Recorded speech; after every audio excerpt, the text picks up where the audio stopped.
Okay, hi everyone, let's begin. My name is Alina. Thank you all for coming to this session. This is my first time at JNation, and I'm super happy to be here. And in this session today, we will talk about using GraalVM and native image and actually taking those applications built with native image to production. So how do you actually take them to production? How do you build them, test them, deploy them? Everything you need to know about using those apps built with GraalVM in real world in production. Let's go. First thing, a few words about myself, since it's my first time here. So I'm Alina, and I work on GraalVM at Oracle Labs. And Oracle Labs is this cool R&D unit at Oracle, where we are doing a lot of research. We are doing research on topics like compilers, programming languages, machine learning, security, all kinds of things. And GraalVM has been our research project for something like 10 years, until we released our first GA release something like 3 years ago. I also love open source and communities, so I'm very happy to be at a community conference like this one. And I'm also very happy to work on GraalVM because it's an open source project with a great, vibrant community, so that makes me really happy. And I love all kinds of programming and natural languages. I cannot say that I speak much Portuguese, but if you want to teach me some, I will be very happy to learn. And I'm also Ukrainian, and the city that you can see here on the slide, that is my beautiful hometown, Lviv. So if you ever have a chance to visit one city in Ukraine, I recommend that you visit Lviv. It's beautiful and amazing, and I think you will love it as much as I do. Now let's talk about GraalVM. And the thing about GraalVM is that it's a huge project, and there is so much you can do with it. So you maybe heard that it's a JDK, like any other normal JDK, or maybe you've heard that it's a polyglot VM, and indeed it can run many languages, even those that are not traditional JVM languages. And also it has this native image ahead of time compilation functionality. So there is a lot going on, and I understand it can be confusing sometimes. When should you use it, or which part of GraalVM should you use it? That's why in this talk today, I will focus just on one part of GraalVM, and that is this native image ahead of time compilation of Java applications. So just to get this straight, which part of GraalVM we are talking here, this is what you can do with GraalVM for Java applications in a nutshell. So indeed, GraalVM is a full-blown JDK. So you can run your applications on GraalVM as you would on any other JDK, just with your Java command. And you will have all your favorite tools, libraries, everything available to you as you would on any other JDK. But what is pretty cool, though, another thing you can do with GraalVM is that you can compile your applications ahead of time into native executables. And the reason to do so, the reason to build native versions of your applications, is that those can run independently of the JVM. So you can deploy them on a machine that doesn't have a JVM on it, and they will be fully functional, fully working on their own. And this way, you can achieve much faster startup and much lower memory usage. So let's talk about GraalVM native image and how it's even possible to take something so dynamic and sophisticated as a Java application and compile it fully ahead of time. So GraalVM native image is this part of the project that uses the GraalVM compiler, so the same compiler as runs on GraalVM as a JDK, to produce native executables of your applications. And because those start so fast, and because those use so little resources, because there is no dynamic code execution anymore, it's a great deployment platform for microservices specifically.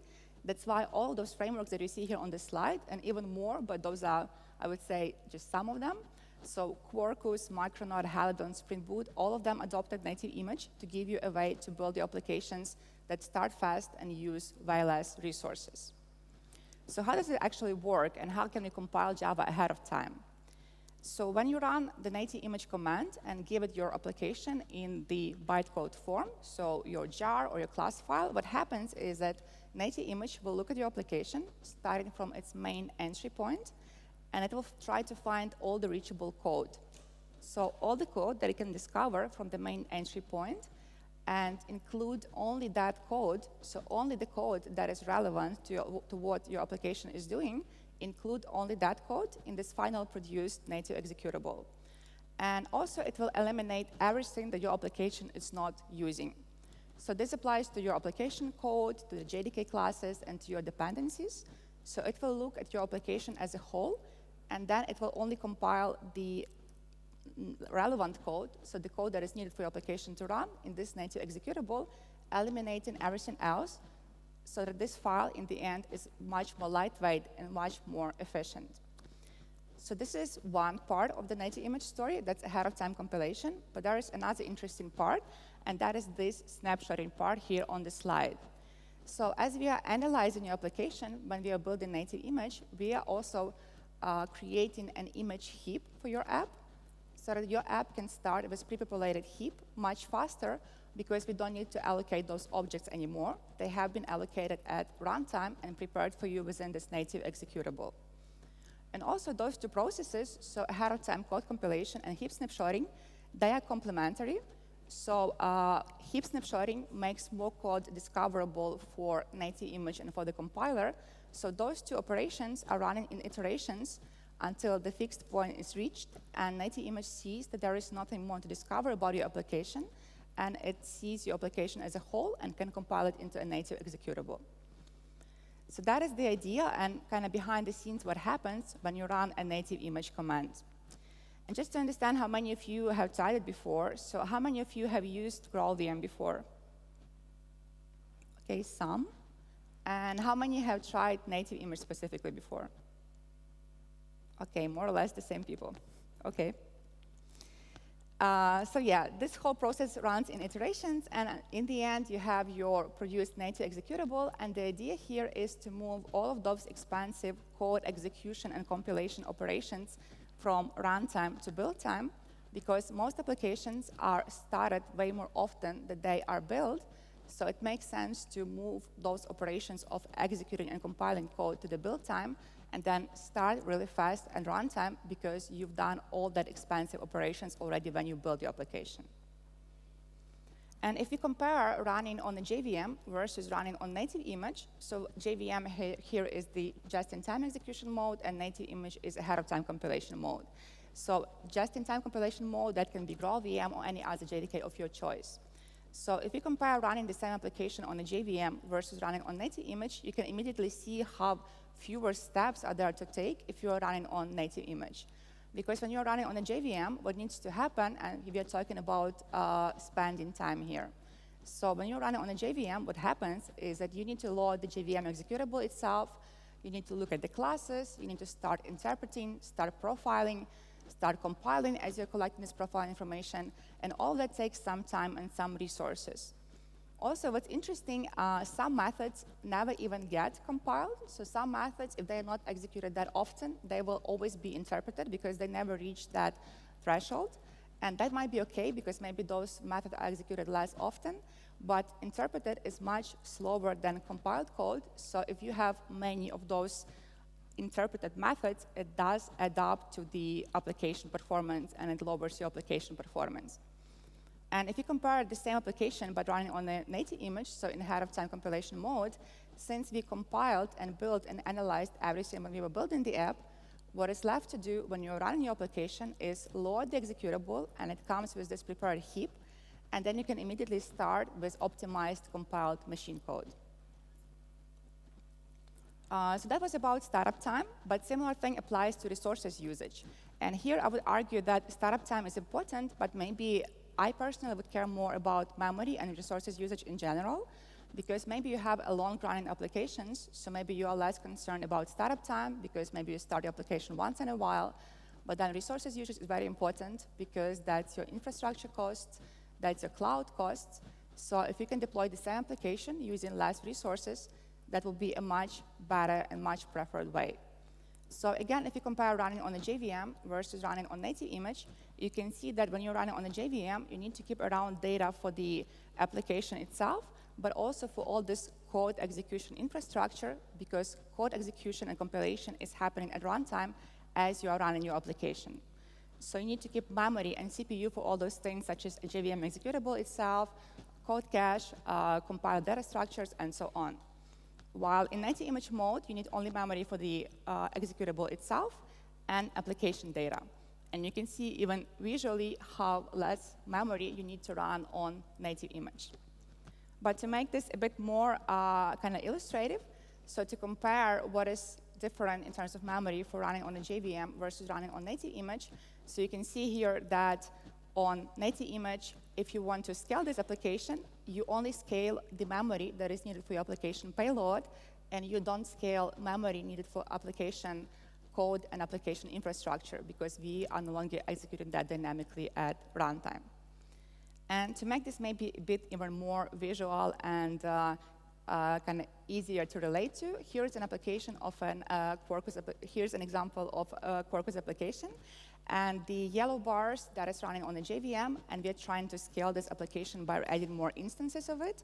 And then the red bars, that is running on native image. And you can see that as we are adding more instances of the application, if we are doing so on the JVM, we gradually need more and more memory, because again, we are also scaling memory for the code execution infrastructure. While on native image, it maybe also grows a bit, but way less, because A, it's already native code, and B, it shares some resources between the processes. So if you want to save more memory as you are scaling your applications, native image would be a better way to go. OK, let's say you are maybe interested in native image, and you want to try it out, and you want to build your first application. So what are some tips and tricks and recommendations that I can give you for building such apps?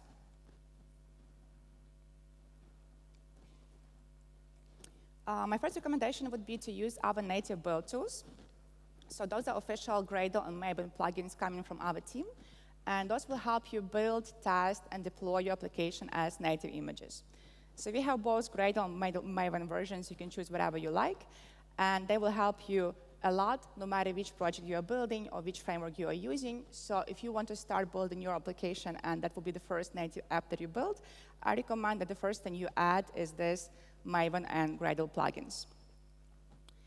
OK, and enough with the slides. Let's look at some code. So I want to show you the app that is actually using those native build tools.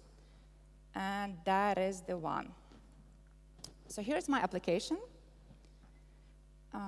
Yeah, that's the one. As you can see, it's not doing much, but it does have this one more calculator class that does some very extensive computations over here. And we have some tests in place to verify that our calculations make some sense. And when I look at my POM.xml, the part that I'm interested in is this Maven plugin coming from GraalVM build tools. And this is the part that will help me test this application specifically in the native image mode. So let's try it out.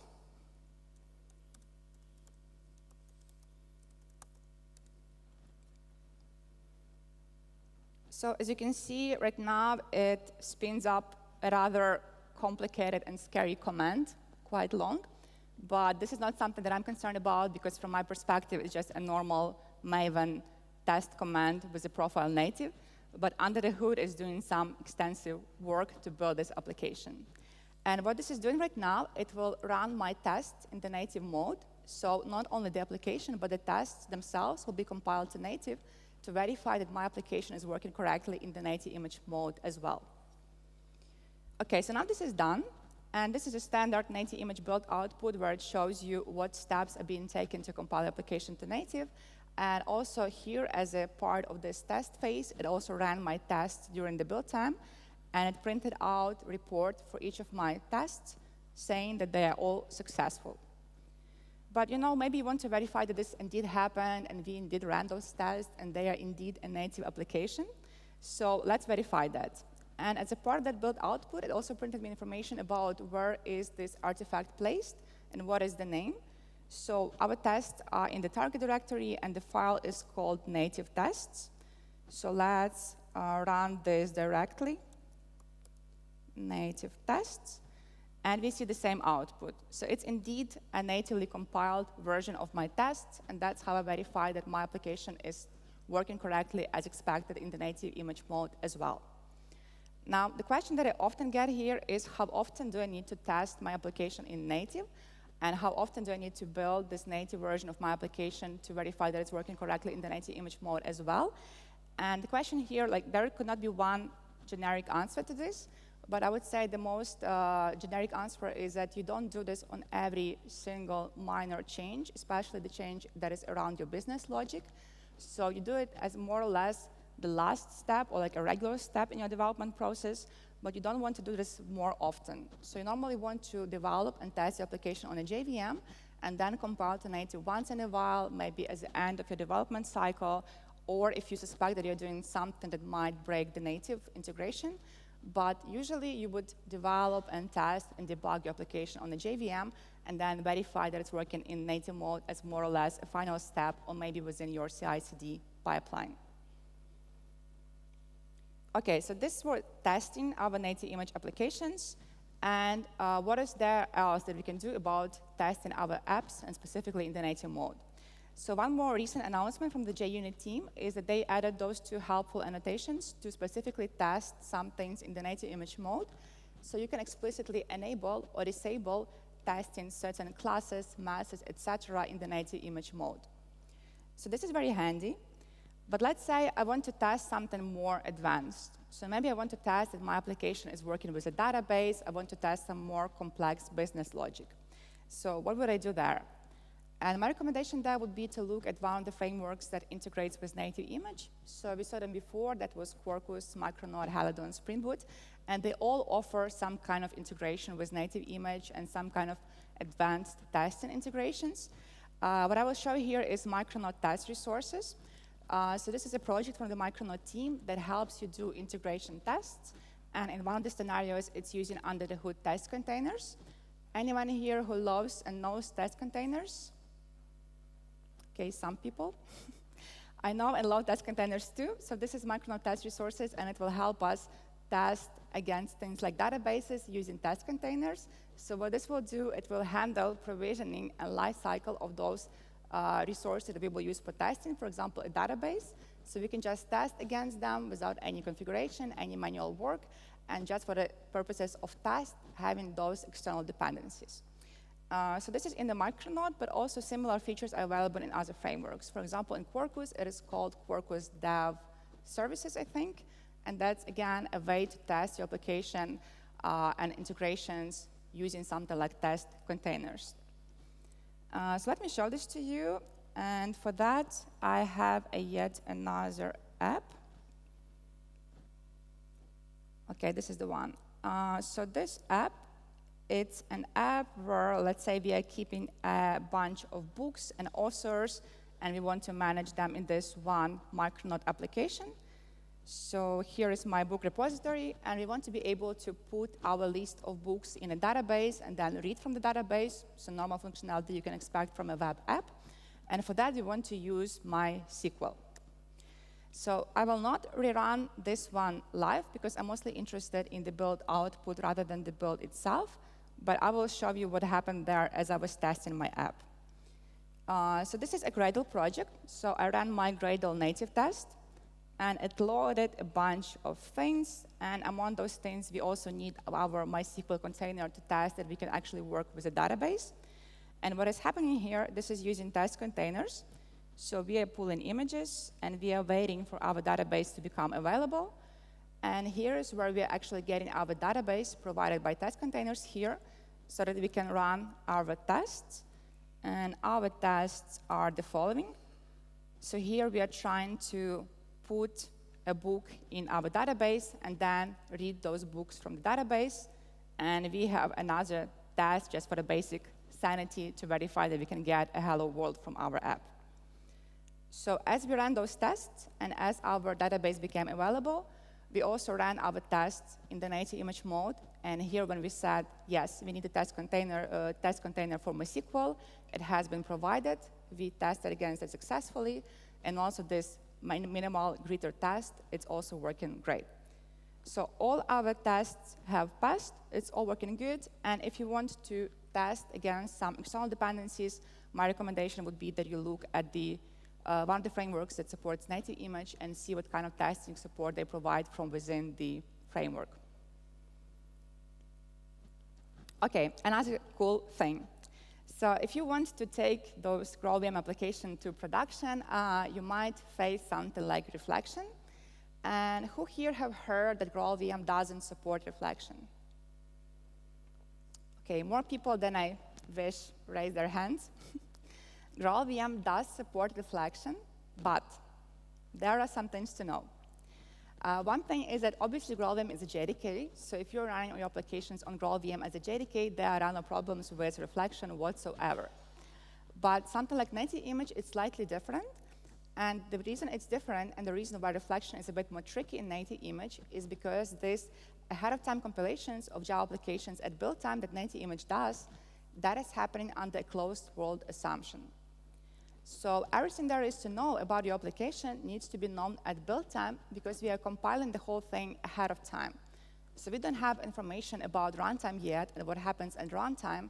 So all those more dynamic Java features, such as, for example, reflections, serializations, proxies, etc., they are more dynamic, and that's why, by default, for native image, it's very hard to guess or figure out what will happen at runtime because it's a closed world assumption. So all we know is what is happening at build time.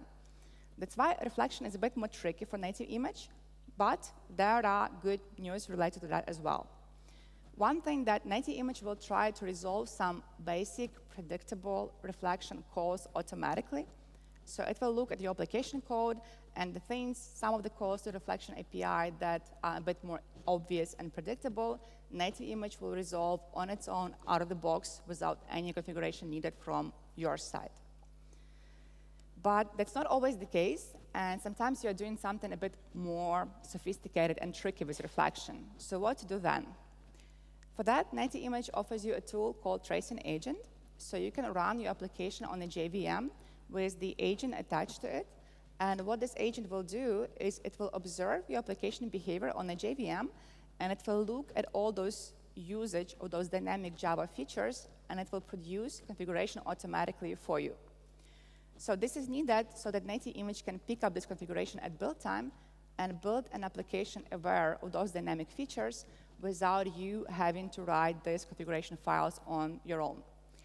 I will show you these configuration files and what they look like in a second. One more thing that I need to add here is that this tracing agent is very helpful, and it eliminates a lot of manual work, but it's not a silver bullet. So we usually recommend that you run with the tracing agent, you get config, and then you look at it and you verify that it's complete and it's doing what's intended, and just take one more look at it before you ship with that configuration, because it does need like one final check from you.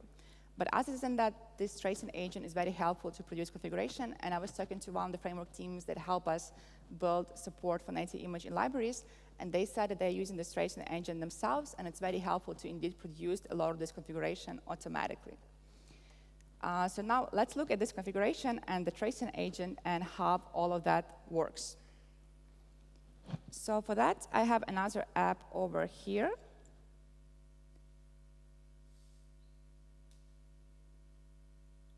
OK, so this is my app.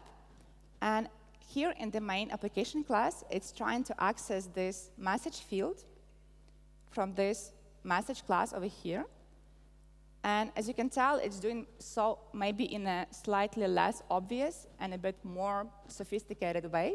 And the reason we are doing this in a slightly less obvious way is just to try and confuse and outsmart native image, because if this was written a bit more trivially, native image would figure it out. But just for the demo purposes, we are doing so in a bit more complicated way, and to see if native image can figure out this on its own. So let's try to build this app as is, and let's see if we can access this message field this way from our application class. And for that, let me check a couple of things. So here's my POM.xml. Here's my native Maven plugin. And here is the section where I manage my agent, so the agent that configures my application for native image. And this is set to false, so this is all good. Let me check target directory and native. And this is the folder where I have all the configuration that is needed for native image to build my app. So this config is for things like reflection, proxies, resources, etc. So my agent is set to false. This is all good. Let's look at reflect config. And I have some data here from previous runs, so let's just remove it. And let's try building my application. Let me just move this higher up. OK, so let's do this.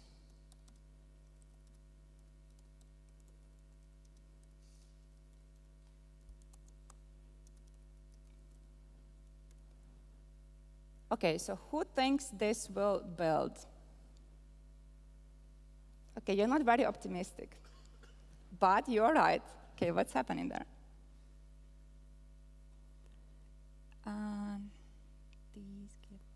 Okay, this is the wrong demo. I'm sorry, the wrong folder. This was too easy.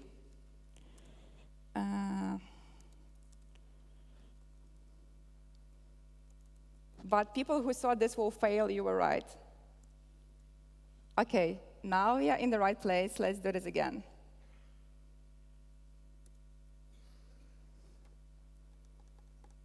Okay, what are your bets now? Will the build fail? Okay, this is demo. Why should it fail? But let's see. Okay, so my build is successful, but this is not the whole thing. So let's see what this app is doing at runtime. Let's run it, and it's in Target, and it's called example app. Example app, and we are getting a message saying reflection not working, and that is the message we have over here, where we are capturing an exception for indeed a reflection not working here. So let's see if we can fix this. First thing I will do is I will go back to my POM.xml, and I will enable my agent, because I need this tracing agent to figure out the config for me, because I don't want to write this config manually myself. OK, so this is all good. And another thing that will help me here, I have my little agent script somewhere over here. So this will run my application on the JVM with the tracing agent that will hopefully look at my app and produce this config for me. So let's run it, and let's double check once again my reflect config. OK, this is looking all good. Let's run the agent. OK, this is running. This was super fast because this ran on the JVM, so this is not built native image right now. And as you see, my config appeared magically here in my file. So this is just basically specifying that what I'm trying to do is access this message field from the message class over here. And as you can tell, this is not a very sophisticated, long configuration, so maybe I could have written this manually. But if you're working on a bigger project, this might escalate quickly. So tracing agent is there to help you produce all of this automatically, so you don't need to write this config manually. So let's try to build this again. Let me double check this. This is all good. And let's try building this again. OK, I don't know if you paid attention the previous time, because there's a lot of build output. But what changed this time? So this is my native image command that is actually building my app. And now it's slightly different. It's a bit longer. Now that I have my agent enabled, it's also picking up configuration from this folder. So it says, hey, there is a configuration here in the native folder, so please go and pick up that configuration to build the app. So now that it's built, let's see what it does. OK, and now it says hello native. So that is exactly that message that we have over here from our message class. So this is the way you would configure things like reflection for native image. So reflection, serialization, resources, this will be the way to do it. But hopefully, you will not have to do this manually, or maybe once in a while. And ideally, if you're using one of the frameworks, and I do encourage you, if you want to build native image applications, I do encourage you to use one of the frameworks that is working with native image, because this will simplify and abstract away a lot of this for you. I'm just showing you this so you know what the configuration looks like if you ever need to face it. But preferably, if you're working with one of those frameworks, you will never have to see this, because they will handle this reflection and all other dynamic features of Java for you. But if you want to do this manually, or if sometimes things don't work, this is how you would do this manually. OK, let's go back here. OK, but this was reflection in my own app. What if I'm using some libraries? And most likely, I'm using some libraries. And what if there is some reflection happening in those libraries? And most likely, I don't know those libraries and their internals well enough to configure reflection for the libraries that I'm using. So what about those? Ideally, those libraries would ship configuration for native image within the library itself. So the preferred way is that if you want to use configuration, if you want to use some libraries that use reflection, serialization, etc., the best way to use them in the native image mode is if those libraries are shipping configuration for native image within the library itself. But not all of the libraries have implemented this yet. So the best thing you can do about it, or we can do about it, is that we created this centralized repository where various library and framework authors and native image users can share and reuse configuration for native image. So this is just a repo on GitHub where we have a lot of folders for configuration for all kinds of libraries. And the way this functions is a centralized place from where native image can pull configuration for your libraries. So if you're using some library that is not even friendly towards native image yet, but you enable access to this repo, what native image can do is go there and pull this config for your library from there without even you having to configure versions, I don't know, settings, etc. And this will make this library work with native image already. And you can see that here we already have a number of things. So we have, what is there? MySQL connector for Java. We have Tomcat. We have, I think, Hibernate here. We have Hazelcast. We have test containers, all kinds of things. So all those things, if you enable access to this repository from your native build tools, those will be configured to work with native image out of the box. And what's interesting here, I wanted to show you one more demo of how you would configure and pull such configuration from this repo. And that was on the example of H2. So what I would do there is I would say in this section, OK, I know that there is this repository with configuration. Please go ahead and pull this configuration from there if such configuration exists. But luckily, I don't even need to do it for H2 anymore, because if I go to the H2 source code here on GitHub, and if I look at the source, and if I'm trying to look for reflect config, they already ship this configuration for native image. So as you can see, this file is quite extensive. That's why I said that if you have a bigger project, something like tracing agent will be very helpful, so you don't need to write things like this manually. But the best part here is that, like, if you're using H2 or any of those libraries that already added native image support, you don't need to configure any of this. This will just work in the native image mode, which is pretty cool. What's happening? Do you need to run? Do you think this is fire alarm? What? OK, let's assume we are safe and we don't need to run. What's next? So you want to take those applications to production, and you want to maybe optimize performance. So maybe you have heard that GraalVM is great for startup and memory usage, but also as Java users, we care a lot about peak throughput, because JVM is so great at peak throughput, and we are used to having that great peak performance available to us at runtime. So how can native image only compile an application ahead of time at build time? How can it optimize for the best peak throughput that we want to have for our application? And there is an interesting optimization that can help us with that, and it's called profile-guided optimizations. So the way this works is that the way JVM is so good at optimizing your code is that JVM executes your code dynamically at runtime. And it collects profile information about your application, so which methods are executed more often, what types does it see there, which loops are more hot than others, and so on.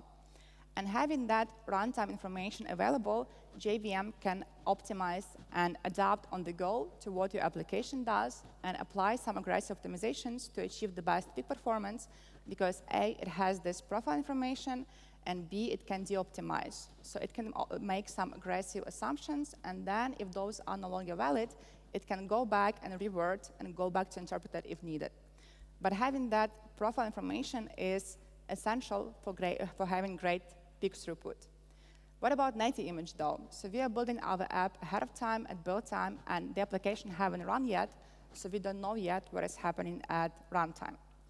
So with PGO, profile guided optimizations, there is a way to approach this. The way you will do this is you will build a native app as an instrumented binary, and then you will run it and apply relevant workloads to it. And what this will do, it will collect profile information of your application, and then store this information so it can be picked up by native image when it builds your application. And this way, it can build an application kind of aware of runtime and adapt ahead of time to what is happening at runtime, and this way achieve high peak performance because it already has information about runtime profile and behavior of your application. So if you want to achieve, in addition to startup and low memory usage, etc., if you want to achieve the best peak throughput, my recommendation will be checking out PGO and also checking out G1 GC that it's also available in native image. And talking about memory management and optimizing performance of native image, so the options that are available in native image at the moment are the following. So as the basic option, you get serial GC, which is good default options for many apps, but also maybe smaller apps in particular. And then if you want to optimize for the best peak throughput, I would recommend that you at least check out G1 GC, especially in combination with PGO. And then just as yet another option, you can also get Epsilon GC if you don't want to do any GCs basically at all. And in terms of monitoring, so if you want to, again, use your applications already in real world, so what you want to do in terms of monitoring is maybe you want to do JFR, and JFR support in native image is something we actively work on. So this is still work in progress, but we are actively building it out, and already many of events are supported in the native image as well. And then if you want to optimize your application even further, and maybe for some reason you are concerned about packaging size, so how big is this executable that you are getting in the end, you can use a tool called UPX, because what you're getting in the end is a native app. So you can use UPX to compress your app and get its size further down. So as an example here, you can see that somebody used a Spring Boot app with GraalVM and UPX, and they went from the image size of 66 megabytes to 17 megabytes. Again, this is for a Spring Boot app, which I think is pretty cool. So if you're maybe running in a resources-constrained environment, and you want to optimize the size of your application, UPX could be something that you can be using. And I was talking to someone recently at a conference, and they said that this is something they are really interested in using for their pet projects, because they are running those on smaller machines, and they want to optimize them as much as possible. So if you care about packaging size, UPX could be helpful for you. One thing to know about here, though, is that it can have runtime impact. So as many things in software engineering, it's a bit of a trade-off. So you can optimize the packaging size, but then again, if you're using more aggressive optimization algorithms of UPX, this can have runtime impact. So be aware of that and choose what you want to optimize for, so packaging size or runtime performance. And then again, if you want to deploy applications, there are a couple more things that you want to do with native image. So you can build either fully static native images or mostly static native images. So mostly static, that will be linked against everything except for libc. And then you can deploy those on very minimal containers and get very minimal size of your container images. And as an example, this is gradually taking the container image size of your application down. So this is running on various versions of JDK, and in the end, on GraalVM Native Image. So the red bars, this is still the JDK, and the green ones, that is native image. And you can see how you can take the image size of your application to something like 5, 6 megabytes in a very minimal configuration. So that is from scratch container, static native image, further compressed with UPX. But if you want to optimize your container image size, going with native image could give you such a possibility. OK, and there's another aspect of native image that I think is not talked about enough, but that's my favorite topic, and that is security. So the way native image works as a deployment platform offers you some additional security benefits, and they are the following. One is that no new unknown code can be loaded at runtime. So everything is happening at build time when it comes to your code execution and compilation. So at runtime, you can no longer run any new unknown code. And in a way, it can be seen as a limitation, because maybe I want to load something at runtime, but also I would say it's just a design choice, and it does offer you additional security benefits, because everything is known and verified when you're building your application, and then there could be no longer surprises, especially bad surprises, when you're actually running your app. So nothing new can be loaded at runtime. And only code paths that are proven to be reachable, so only some that your application actually uses to perform what it's supposed to perform, only that code will be included in the application executable itself. So what this means is that maybe you're pulling a lot of dependencies and you're not exactly using all of them, or maybe you're using just a fraction of each of them, and then all the things that you are not using will not be included in your native image. And I think this is really great because it could be the case that we are using some dependency that we are not so sure about. And then if there are some tricky parts of it that we are not actually using, but they are kind of sketchy, those will not be included in the native image because you're not explicitly using them. And reflection, as we saw, is disabled by default, and it needs an explicit allow list from your side. So you have more control over things like reflection and serialization. You need to specifically enable them. And the last but not least, some attack vectors, especially those around just-in-time code compilation, are just not possible in native image because there is no just-in-time code compilation happening anymore. So that is how it's more secure. And volunteers here are showing me a hint that I'm almost out of the time. I have 5 minutes left. But I do want to show you one more cool demo. Where is it? Here.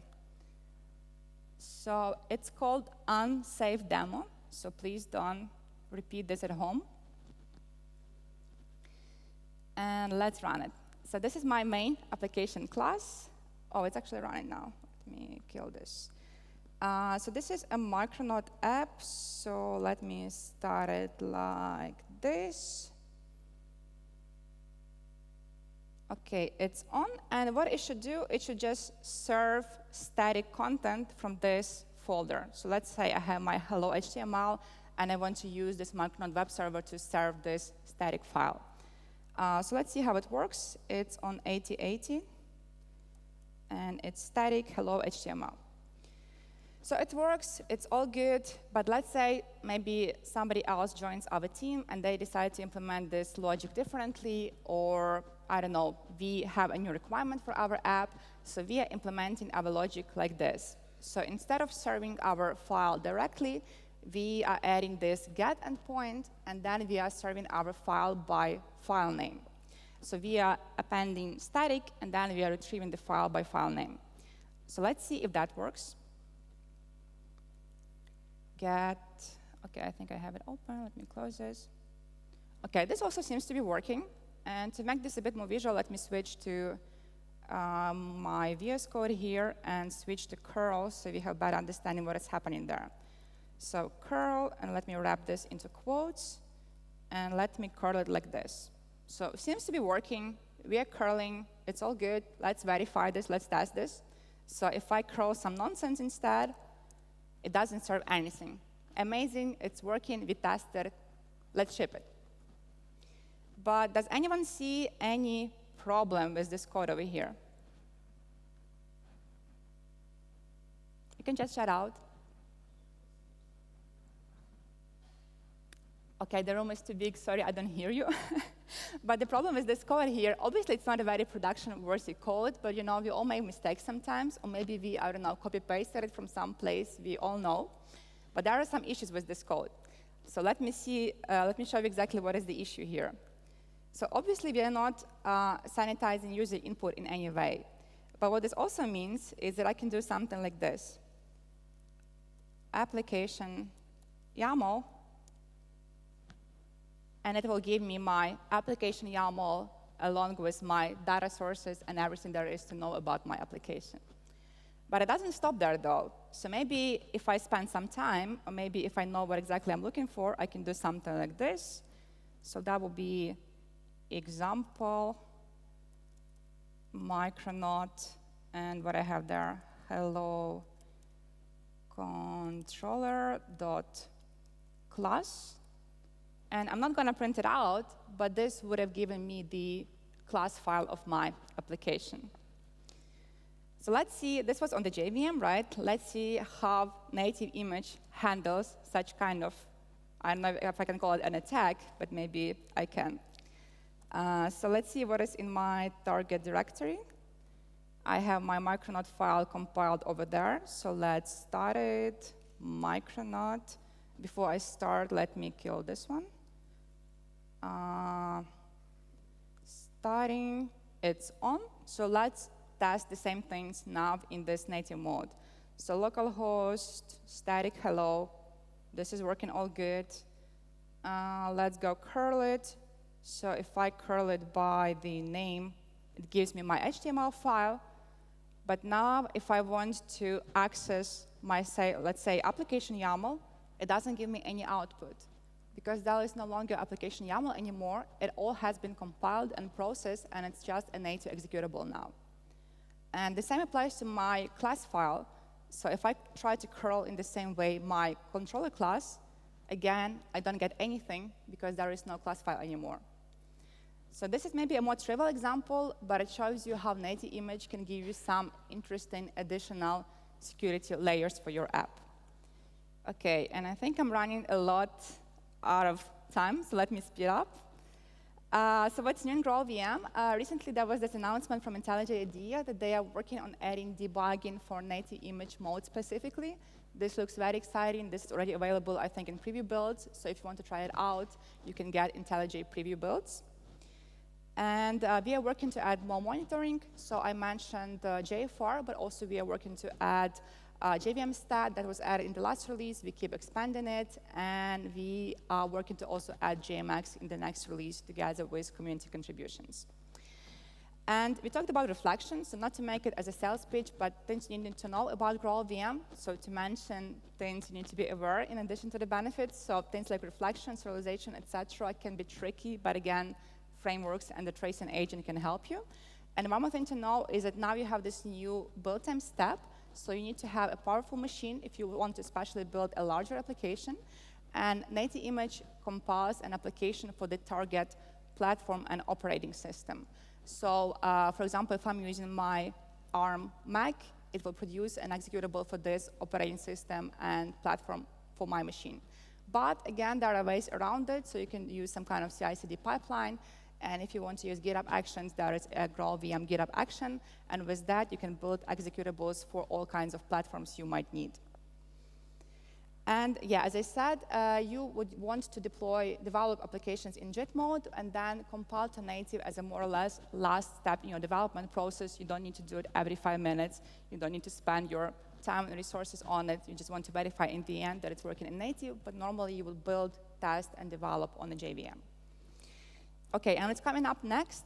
So I think today is Tuesday. Next Tuesday, we will have a major release of GraalVM 23.0.